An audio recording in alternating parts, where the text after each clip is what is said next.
So let me just say a few things right now before I bring the guys in. So I want to just have my because we have to discuss Arsenal because I'm shocked by what I just saw from Arsenal. So we'll discuss Arsenal. Just be there. We'll discuss Arsenal.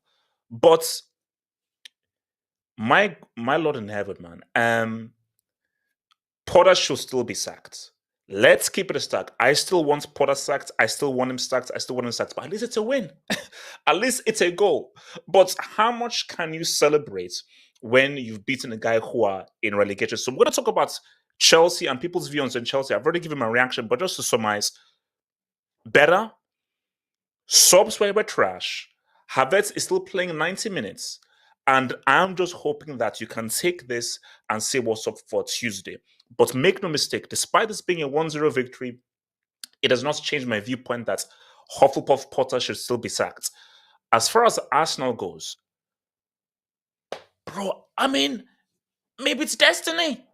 Guys, maybe it's destiny for Arsenal. I don't understand. Maybe it's destiny for these freaking dudes.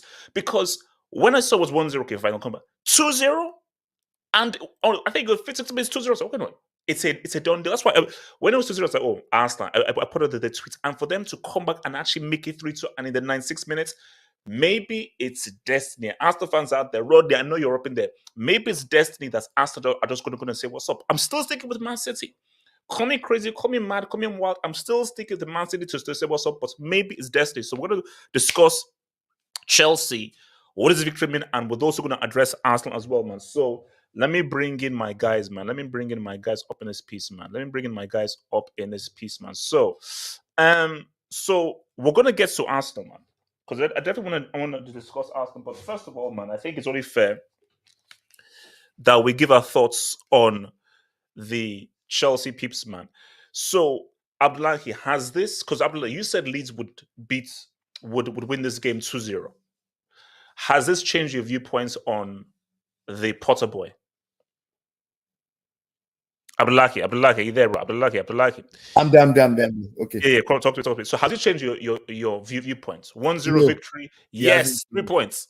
It hasn't changed because in football matches, one game doesn't define the whole entire matches. It has to be consistency. So I want to see more in Dortmund. I want to see more against Leicester City, and I want to see more against Everton before the international break. Maybe I can change my opinion. But right now, this is a way forward going forward. Now let's see, because one thing about Potter is in Brighton, he plays with the back three and he's been winning with that back three. Does he switch or does he stick with it? That is my issue with him. If something is work for you, you don't change it. You keep using it because you know it's work for you better. Now I want to see more consistency, not with the player, but with the manager. Something is working, stick with it. Keep going with it. But did you see any improvements in this game compared to the trash against Southampton and against them? I see a little bit of intensity in the game. Intensity, fights, desire. I saw that in the match. But things are, can we say it's an improvement because playing Leeds, now you can say maybe it's improvement if you compare it to Southampton, but playing Leeds is not the same as playing Tottenham. Playing Leeds will not be the same as playing Dortmund on Tuesday. So do you believe that it's actually an improvement, or it only looks good because you're playing one of the worst teams in the league? I wouldn't say that. That's why I want to see the way Dortmund, because Dortmund are informed.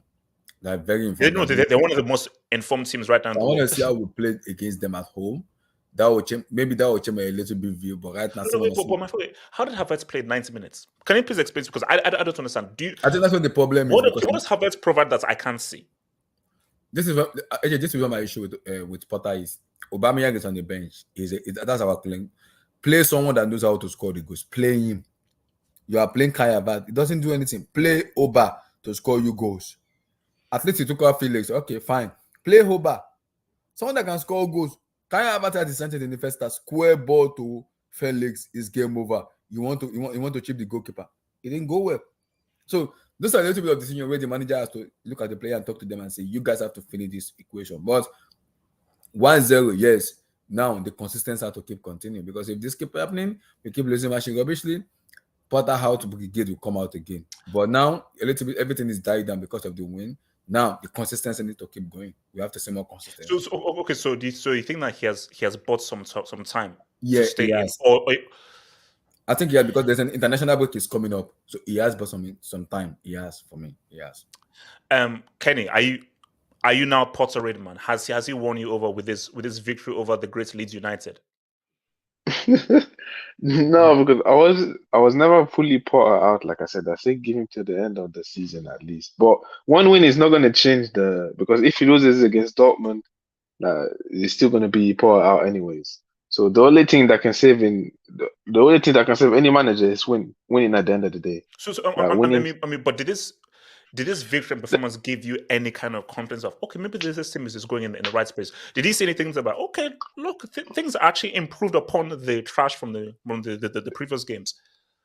I'm not even going to say that. I think the win was the most important thing just for the confidence of the player, because they just needed, especially just before Dortmund, they needed the win. But the second half was, after we scored that goal, I could see the guy was not trying to lose. He put on he subbed Felix and Sterling. He could have backfired.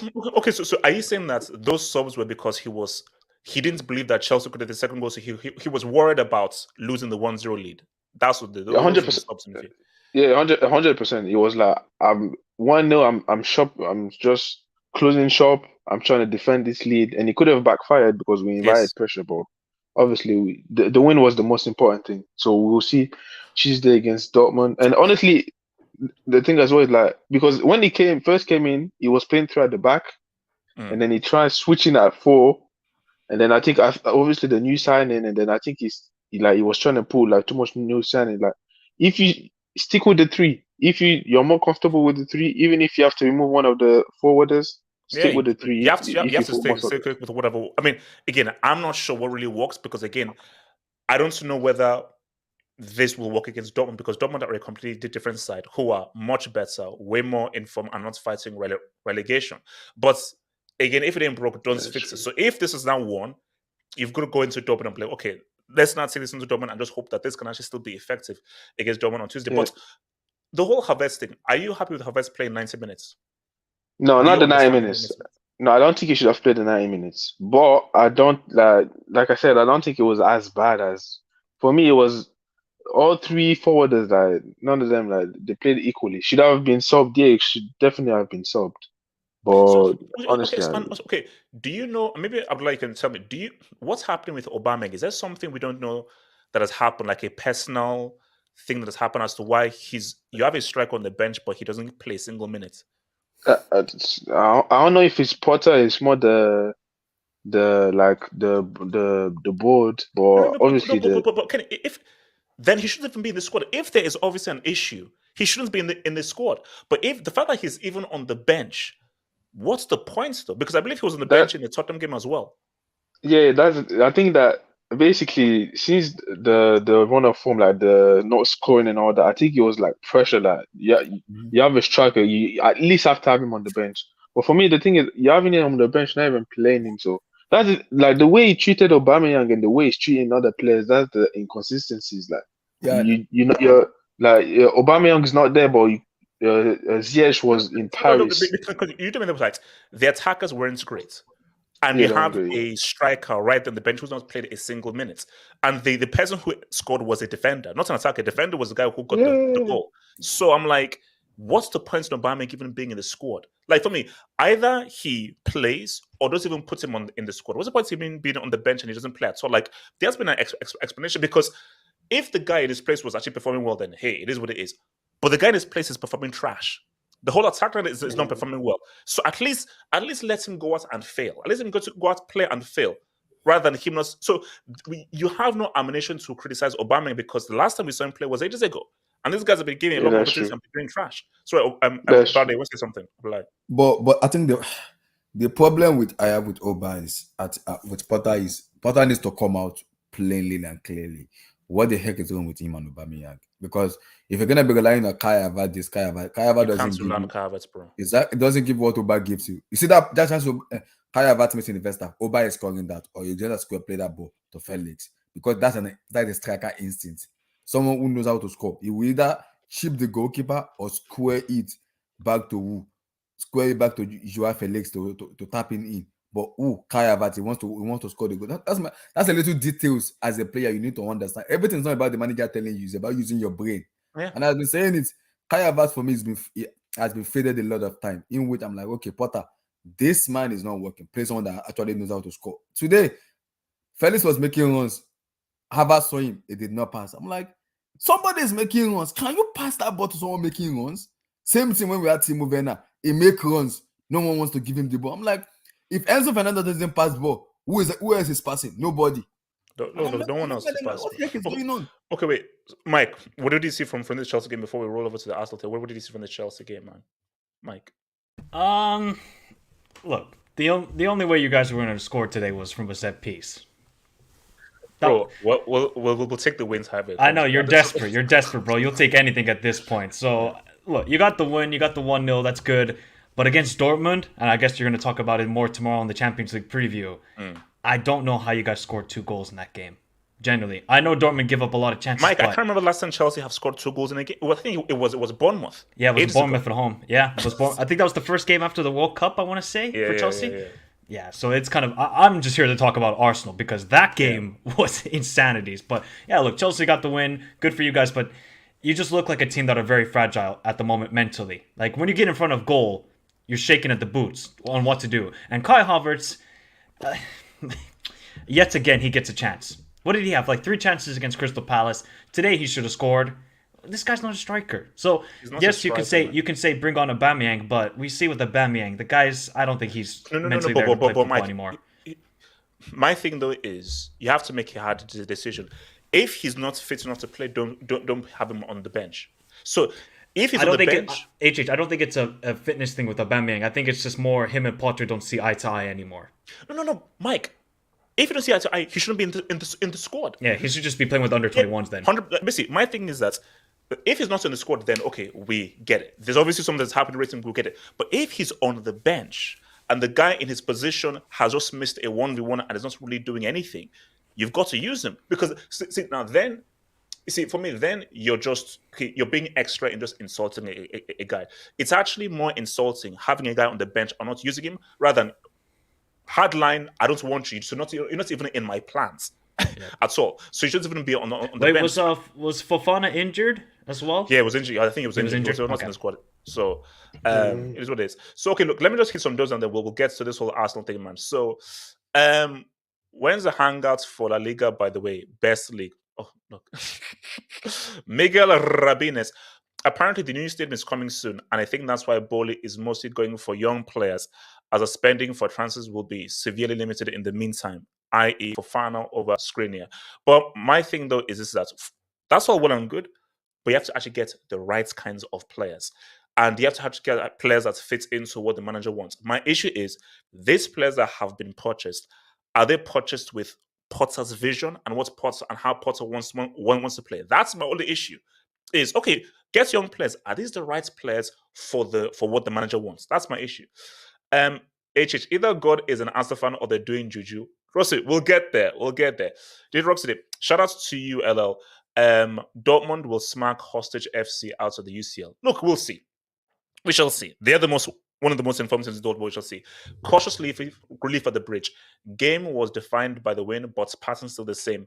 Okay starts and then nothing. Subs were hot trash, still needs to go. No, look, as I think we said with Kenny, he was afraid of losing the 1-0.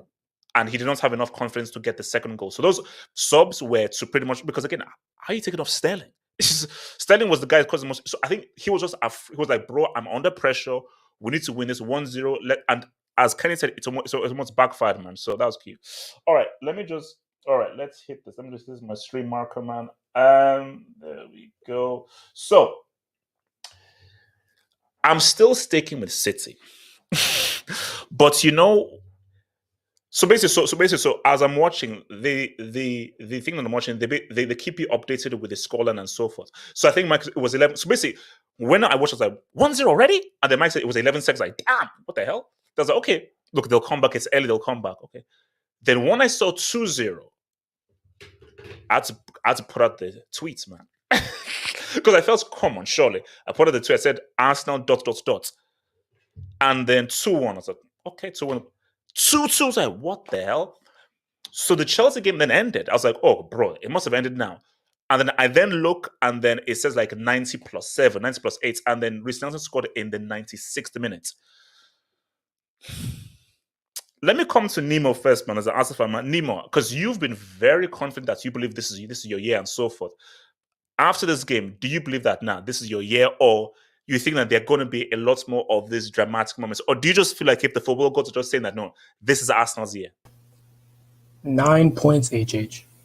9 points since we bottled the league against Man City, apparently. We lost against Man City. Everyone said, oh, it's over. We've gotten 9 points, HH. We have Fulham next. I don't want to get cocky, but it's actually 12. Fulham is not an easy game, bro. Fulham won't be easy. HH, did you not just see the comeback we just made, HH? Did you not just see that? That is a second half of champions.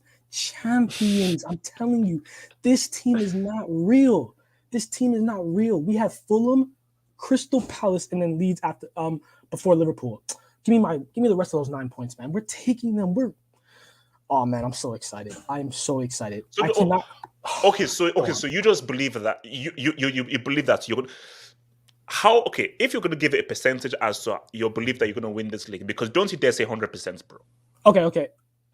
If I could give a genuine percentage, I'll say 76%. 76. Okay, that's fair. 76%, okay, that's fair. So, Betsy, look, you look at this and so forth, do you believe that, yeah, this is your year, bro, with how dramatic things are going? Yeah, HH. Hello, everyone. Football is underrated. I know you're happy today. I want to know where the parade is going to be, because your wins are hard to come by nowadays. So you must throw a parade somewhere. So you're already preparing for the parade already? No, for your parade, because you guys, whenever you win, you need to throw a parade. Oh, here we go. Let's stick to Arsenal. Okay, it's all about Tuesday. Stick to us. It's all about Tuesday. No, yeah. Football is underrated, man. Football, it can drive so many different emotions into one person. It's like, it's not even fair. Like, it's the only time I can actually ignore even my mom if possible. Like, no lie. But yeah, like, that game was stressful. I think we kind of like underestimated them a little bit. We thought, man, these guys are 19th place. They come in. You just beat Everton 4-0 as well, so it's like exactly. We thought we were gonna stunt on them, sauce on them, like everything. We're gonna dab everything, all the dance moves and score, and I think it's a lesson. I think it's a lesson for us to not underestimate anyone at all. Anyone. But doesn't this just show that we're still going to have a lot more up and down moments? It ain't going to be straight. 100%. As for me, for my percentage of Arsenal's chance to win the league, it's like 55%, let's say, because City, they're coming. So, and we are still young. I don't think City would be 2-0 down to Bournemouth, or like. All respect to Bournemouth, I don't think they would be 2-0 down at home. Like, this is the kind of game they would, Okay. So, all right. So what's called Belgian Hesky? Talk to me, bro. Arsenal, now, your reaction to that drama. HH, the emotion was incredible. The drama to the game was incredible. The football Arsenal played in the second half was incredible. We had 4 penalty shouts, and we were not getting them, and so it was just up the drama, and you could feel in that stadium people were starting to believe, and oh my god, when it became 2-2, the game was just something else, and that goal, 97. I have no words for the kind of goal it is. I mean, it's almost one of the goals I can remember. Zidane, Champions League final. Well, relax. Listen. You see. In Okay, terms of yes, you got the video Arsenal, was dramatic. Let's just you're not comparing that to one of the greatest goals we've ever seen. no, I'm Relax. saying in terms of the drama, in terms of getting the goal at that time, that kind of goal. Listen, it's up there for me anyway. As an Arsenal fan, but I just can't. I don't know what to say. This is one of the most amazing games I've seen as an Arsenal fan. It just brings me back to the World Cup and the games that were going on then. But I don't know what to say. For me, but do you feel with this game that it's destiny, or like me, there's going to be a lot more drama? Like, it shows the character go 2 down to come back and win 3.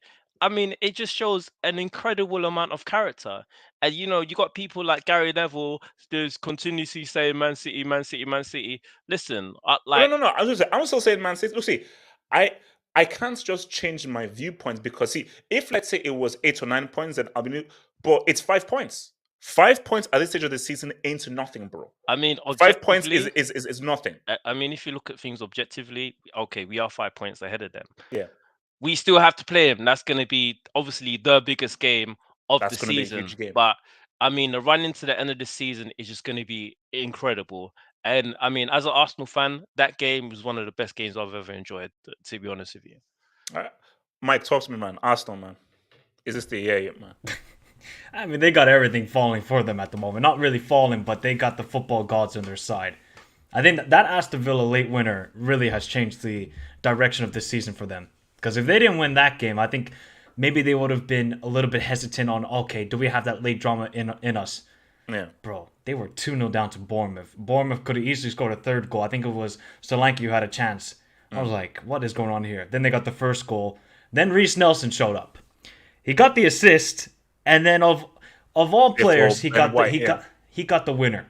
And he hasn't played since, I think, December, I want to say, for Arsenal. So are the football gods saying something to us then, with all this stuff happening? Honestly, at this point, I think so. I think it's all trajectory towards Arsenal winning this Premier League. Now, of course, they still got a lot of tough games still. They got to go away to Newcastle, away to Liverpool, away to City.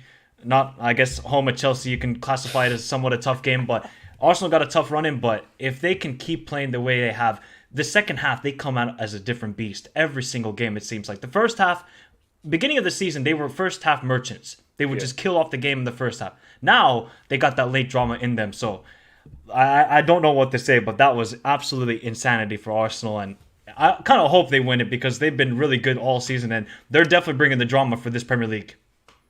Yeah, man. RDS, so you can't clown Chelsea for now because we obviously got the Dubinsky and so forth. Shout out to your boy Wesley Fofana, man. But because we'll circle back on the Chelsea thing, but just briefly on Arsenal, man.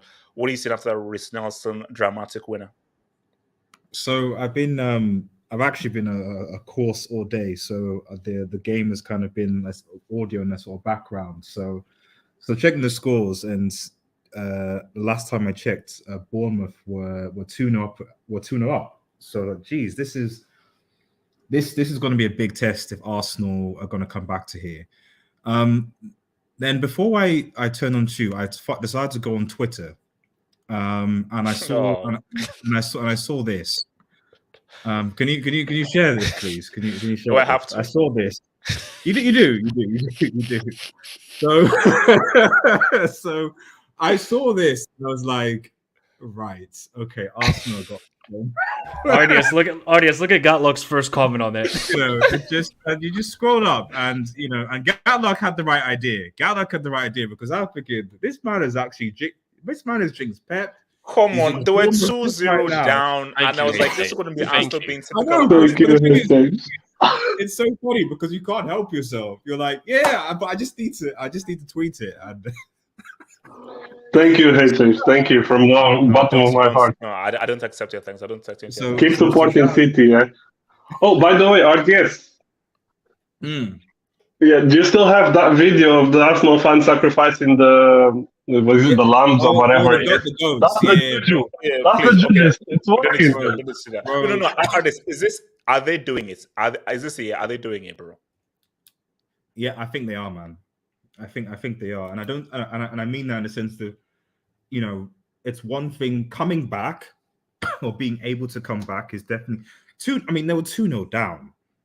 They were 2-0 down, and they still managed to come. Yeah, I mean, the only thing I'll say is that, like, I've got no doubt that Arsenal at the Emirates are, like, can always turn out and win a game. Always. They did it when United were there. They were out Casemiro. They got the 3-2. Same thing, obviously, same thing today. So I've got no doubt Arsenal at the Emirates. Now, away from home, that's why I'm kind of, I'm not 100% sure yet. Newcastle have started to slip away a bit, you know. So, but you know, even at St James's Park, it's still not an easy game when you're playing away at St James, let alone at. They've obviously got to play City away. Liverpool is at Anfield as well, I think. Yeah. So you've got those are three difficult away. I don't know if have they played Brighton away. I think they did. Yes, they beat them. I think. Yeah. So those three games for me, possibly I think might have Fulham away as well, Craven Cottage potentially. But anyway, those main three things are going to be the hardest in as to whether or not they're going to win the league or not.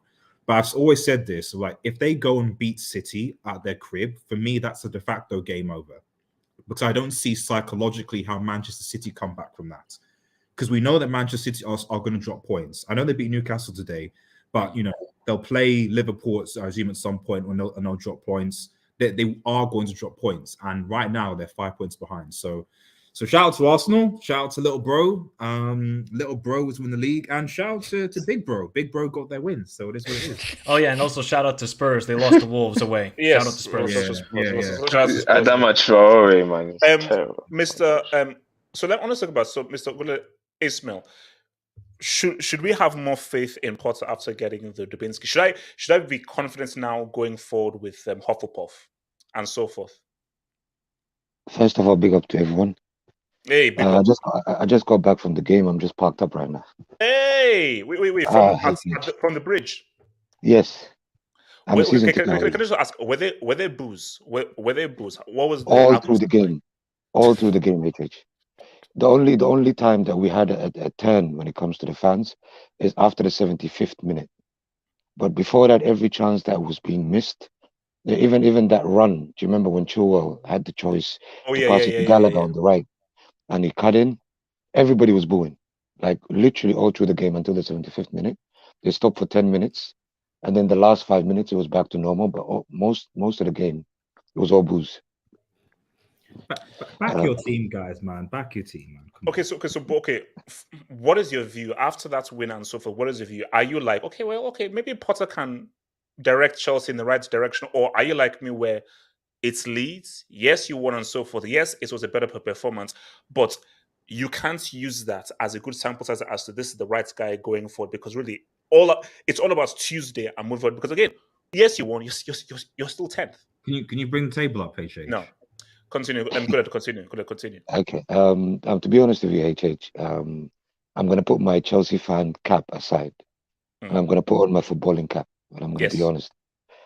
This guy have to go, because if worse comes to worse, even as a rookie manager, everyone knows if nothing is working for you, please learn to go back to basics.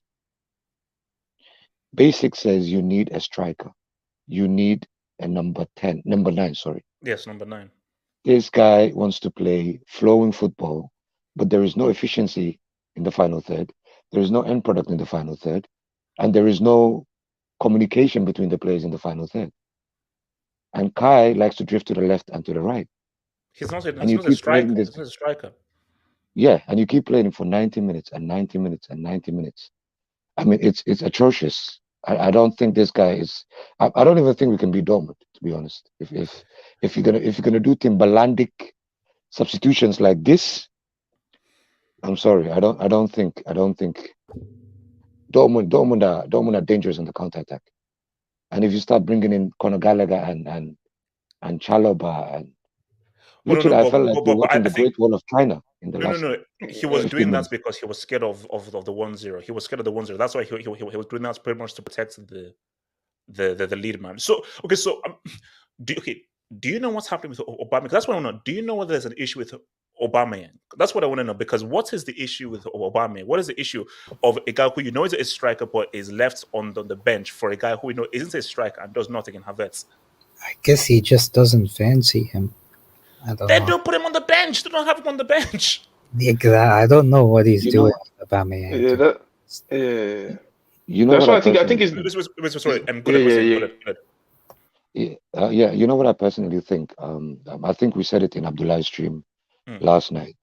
As you see, especially the people who go to the game and people who watch the game, even he's always in constant communication with his assistant manager or his assistant coach, I would say. Yeah. And it seems that it's a decision that he's made since he's come to this club, because it's not only him. Fofana was supposed to go on loan. He told him to stay. He wasn't injured today. He wasn't even on the bench. Wait. Hold on. So Fofana wasn't injured? No, he wasn't injured. They said last week, the week before, they said he had a knock. But this week, he wasn't in the injury list. And he wasn't on the bench either. So this makes me question the manager, because it should be his staff and the manager, because I think it's a group decision that they made in terms of I would say maybe it's because of the way he played in Brighton, but he have to realize that this is not Brighton. In Brighton, the only striker that he actually played I wouldn't say most of the time, but every time he played a striker was Mope. And if you look at Mope's style of play, it's like Kai. It's the same thing. He drifts in and out. So sometimes when things are not working, you have to go back to basics. And he doesn't want to change his ways. And when push comes to shove and your job is on the line, what do? You start bringing on the Great Wall of China to kill the game in the last 20 minutes when you're playing at home, playing against Leeds. And we as Chelsea fans, when we came there, because I had to go there early today, because I'm not going to lie, I was stressed out. I was on Abdullah's stream until 4 a.m. yesterday. And I said, you know what, let me go early. Let me sit down for a bit. Let me have a little moment to myself before the game and so on. And as soon as the game started, everyone was on their toes. Every fan was on their toe. And for us to fall this low, for us to look at Leeds as a do or die, no, that's shameful. The thing, bro. That's a shameful. Look, Mike. Do you still, after this game, believe that Chelsea fans should still be like, okay, look, let's just see what happens, give him time or so? What do you think his importance been? Because when I hear Ndatra Fofana, because I'm just looking on Twitter right now, I think he just wasn't in the squad. So because this is just from a pure footballing point of view, what do you think his arguments can be to keep on persisting with Havertz when it's obvious that it isn't working, he's not really providing anything for the team? What is the footballing explanation there? I wish I could tell you. Maybe then I would have a Svenska Cupen as well. Because how you can keep persisting with Kai Havertz at the striker role when the guy is not a goal scorer, and yes, you have Aubameyang on the bench, but you don't even have Fofana on the bench. It's blasphemous to me. It really is. He must look at Kai Havertz and think, you know what? That's my Neil Maupay of Chelsea. Guy cannot score, gets a lot of chances, but he keeps on missing them. I actually have no clue. Maybe he thinks, okay, Kai Havertz very good on the ball. He's not even doing that now. He looks trash on the ball. Yeah. He's a man void of any confidence at the moment. So what do you do with Kai Havertz? You got to bench him and sell him in the summer. Maybe that's what he's thinking. You know what? You got another couple months. If you're not going to perform, you're out of this club. I think that's what Potter thinks with Kai Havertz. And well, who goes first? But Mike, they say you want to sell him though. But if you put a product on display and you're seeing how bad the product is, how are you going to buy that product? See, if you don't know much about the product, but people try to lie to that, oh, this thing is just really good, then you may, take a gamble. But if you've actually seen this product at work and you see that it doesn't work well, so nobody can even lie to you because you actually see with your own two eyes, who is going to put 40, 50, 60 million on Havertz? He didn't have a great World Cup. He's been trashed so now. So what value can he put upon him? No one is putting 60 million on this guy. No way. He's max 35 at the moment. Yes. He's max 35. So that's the problem here with I mean, Kenny, come on, Kenny. What has Kai Havertz done in the last couple of months? Kenny, all he has in his Chelsea Kenny, you career. cannot tell me that Havertz is worth more than 35 mil. You can't say that. Genuinely, Kenny, how much do you think Kai Havertz is worth? Clubs, if we sell him, clubs will pay 40 to 50 million. Kenny, okay, yes. which club would he? Kenny, which club would pay that? Yes, no, you get first of all. Kenny, what club will pay 50 mil? Some German Bayern Munich would pay that type of money for him. Yes, You're lying. They would. But They would. No, you're probably not paying 50 mil for Havertz. Yes, they would. The thing is that the guy is still a young player. And say whatever you want. The guy is not a striker. So right now he's playing in a position. You can blame him all you want, but the guy should not be playing striker. You're asking him to do hold up play and all this stuff. The guy is not strong. He's not made for that. He's not made for that. So left winger or a cam either. So what is he? Yeah, no, but obviously but Kenny, even that, like the chances he's had against Crystal Palace and today, he should be burying them. It doesn't matter if you're a striker or not. He should be scoring. No, he should be scoring. But like I said, all the forwards in our team are missing chances. I'm not just good. Like, he's not the only one missing chances. All of them are missing chances. But you're so like, I'm not gonna. No, it's not about strike. No. What do you mean? He's the striker. I'm sorry.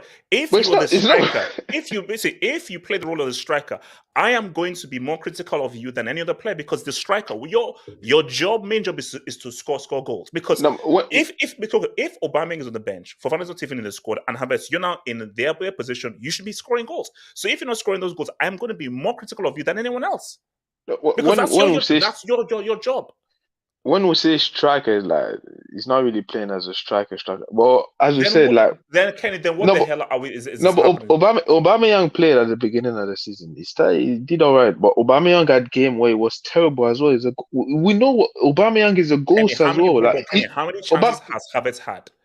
No, but I know about chances. But the thing is that we've played. Potter was there. Aubameyang has played. And Aubameyang, when he doesn't get no chances, he's terrible as well. He's even worse than Havertz probably on. Like he doesn't bring nothing to the game if you don't create no chances. But my thing though is, you expect Sterling would have given that chance to Aubameyang. Aubameyang maybe scores a chance that Havertz had. Who knows? That's what I say. Abdullah, you want to say something, Abdullah? Let's say something, JJ. I like what Goulet said because we had a discussion about it yesterday on my show, and I was like, okay. This is my problem now because this is what's gonna be scaring me coming to the summer, where you let go of Aubameyang, you let go of player, and see, AJ, I am worried right now because I know very well how much you read Victor Osimhen, and Osimhen is my guy. I read Osimhen very well, but what I'm scary about is not even the player; it's about the manager. Because if you're gonna bring a player like Osimhen will make runs. Osimhen will make runs. Who's going to pass him the ball? I don't know. Because Kai Havertz is getting the ball. It doesn't square play. Enzo Fernandez is the only one passing the ball. So are we going to be relying on Enzo? Enzo is because see, my thing is, do you know what the issue I have here? We'll run us like Felix is not a goal scorer. Exactly. But he's getting too much in goal scoring positions. Mm-hmm. Felix doesn't have the opportunity to actually pass the ball to a striker making runs because Havertz isn't a striker. He doesn't know how a striker thinks. Exactly. What runs does Havertz make? How many times does he try to get into positions and so forth? Because he doesn't know, because that's not his game. His position is the position that Felix is playing. That's Havertz's position, the position that Felix is playing. Are we blaming Havertz for Felix's misses now? That's what we're doing. Kenny, no, Kenny. I'm saying that Havertz isn't making any runs. So Felix, who is supposed to be a playmaker, not a goal scorer, what's he going to? Basically, all roles are messed up. You're putting Havertz in a role to be a goal scorer when he doesn't score goals. And also he's not making any runs. So Sterling, Enzo, Kovacic, all these guys, Kovacic was like, bro, who do I pass to? Because nobody's making any because the strikers are not making any runs. Because AJ, this is where I'm gonna, because when I look at Arteta, you can see the style of playing Arteta where it's passing, one to touch, everybody make Saka make runs, Martinelli make runs.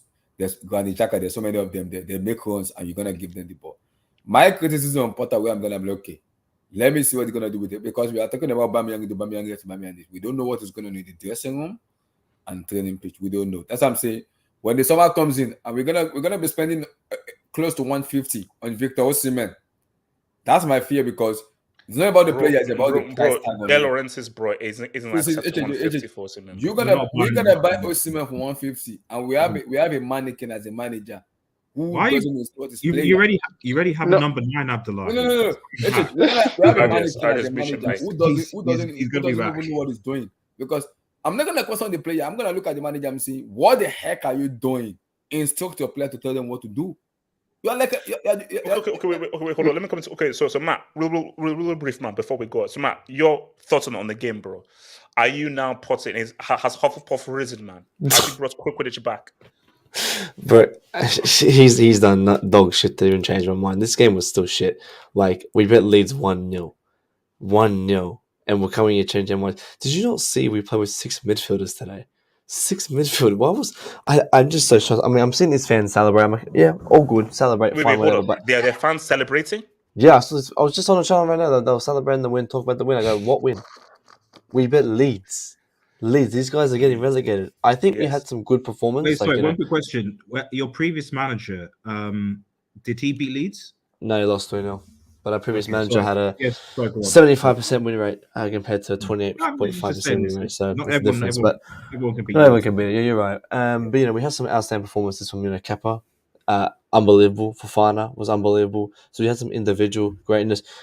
Why is Havertz on this pitch? Havertz is so garbage. He is finished, but I can't classify him as a footballer.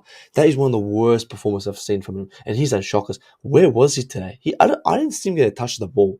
I genuinely did not see him touch the ball, and that's one thing that for me, Potter wants to stay at this club, which I think he is now. Because we lose against Dortmund, I don't think he's going to sack him because he bet Leeds United. So now we're going to keep him. It's unbelievable, and that's what I was actually hoping we lost, because Tobo is that delusional that he will still keep him even though we bet Leeds United. Leeds United. These guys just came in the Premier League, man. I mean, it's because a lot of Chelsea fans are like, I'm willing to hold the loss and the abuse if it means that this guy gets sacked. Yeah, I would do it. I mean, if you get, as I said, you sack him, you bring another manager. You can't have an average manager managing a world-class team. We're an up-and-coming world-class team. We just spent 600 million, right? You need to get a world-class manager to manage this team, right?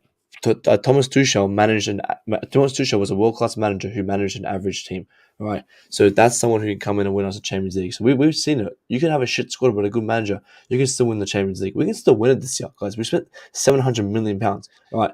But those players we spend money on are on the bench. Look, as good as Dortmund are, this team is capable of beating Dortmund at home. Capable. Whether they do that or not, that's a whole different thing, but they're capable of doing so.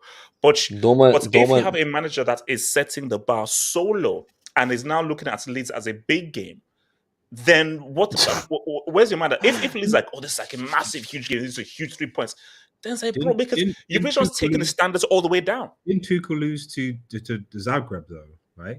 That was your previous and? No. But again, so you're talking about look at the context behind that. You're talking about standards and levels. The standards and levels. But Alex, you know why you can do that? Tuchel was the same guy who won the UCL. So what are you saying? Where is Potter's UCL? You're talking in the past. No. But where is Potter's UCL? You just put that up, bud. I'm saying, I brought it up because it's like you're talking about the past. Like, so if Tuchel was 10th now or still in charge, would you still be saying he wouldn't be 10th? He wouldn't be 10th. You certainly would be 4th or 5th. But that's the point I'm trying to make. We're not going to be 10th. Anyway, so Chelsea won. We got not popping in. Yeah, man. Get the bottles. Get the bottles. Mike, mute your mic. Mike, mute your mic. My question to you is: do you really trust Potter going into the? No. I don't think you understand. I want him sacked. I want him gone. This was the worst case scenario because, but Matt, you know what the sick thing is? Even if Chelsea had lost, do you really believe he would have been sacked before the Dortmund game? No. Because then guys would just be like, oh man, let's just hope for the best. So this was in a way to serve, because if Chelsea had lost to Leeds, there's no way that they beat Dortmund. Now there's like maybe a 4-5% chance, as opposed to it being like a 0% chance if Chelsea had lost. But you do realize, that Dortmund have won every game. Yeah, but Dortmund won't make top 10 in the Premier League. Mike, I told you. Well, Matt, you're so oh my God, man. You don't watch football. These guys have won. Why do Matt, be very careful. Why? So okay, Chelsea fans are poor side. Okay, I get that. But you seem to have absolute 100% faith in your owner that he's going to make the right managerial appointment. So okay, Potter goes. you have absolute 100% faith that Todd B isn't going to do the same mistake he did when he hired Potter. I was saying he wants Zerbi. He wants running back. Basically, Brighton 3.0. I was saying Brighton 3.0. But see, I'm not. But I've always said this is a much larger issue. The much larger issue is these guys have destroyed the kingdom that Bram has built. That Bram spent so hard working on. In the space of a few months, they've destroyed it because it is about these clearly clowns. These clearly clowns clearly don't have any idea what you spent 300 million with Tuchel, then you then sacked him. You now spend a whole bunch of money, and we don't know whether these guys actually went for Potter. You're having this whole 7-year contract. Modric, who was 80 mil, he's now on the bench. He didn't play a single minute. He didn't play a single minute this game. This was a big market signing. See, again, it comes down to selection. It's not the protests. Is that Top boy out ain't gonna happen. Okay. He's not gonna leave. No. But listen, look. It's as I said again. I mean, I knew things were going to be bad post Bram, but I did not think that they'd get this bad, man. That's also what I'm saying, bro. Guys, look, man. We'll talk more about this tonight on the Hangar. Man. All I'm saying, bro, is it's a W. It's a win. Tuesday is the biggest game of all time. It is the biggest game in fourth. Mike, don't do your face like that. It's the biggest game in 40 years. All I do is I pray for the best. Guys, I'll see you tonight, guys. Peace out. Peace.